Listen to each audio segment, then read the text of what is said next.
advice. Cavite, galing tayo dito ng trabaho. Dito lang sa sa Taguig. Bali, nagpa-change oil ako kanina ng unit ko. Sana na karawas na rin para pati sa Lunes, malinis, ready na. Kaya natapos na yung trabaho ko ay pabalik dito. Bali malabas na ako ng trashy pipe. Isipin mo na dahil akin para mabilisan pauwi at saka pumasok. Kaso lang may na-encounter ako rito na isa na naman ang kamote driver. Ayan muntig ang na siya maselpog.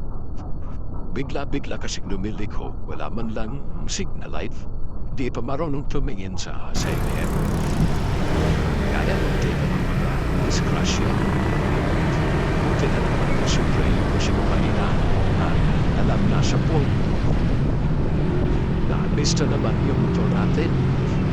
Madamage pa natin yung sasakyan niya.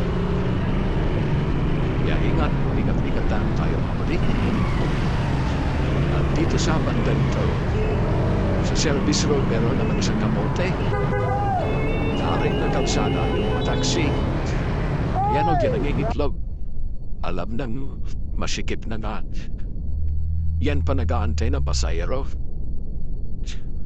Kaya tuloy tagka-traffic, gawa hindi makalusyon. Pati nga motor, hirap makalusyon. Matalaga mga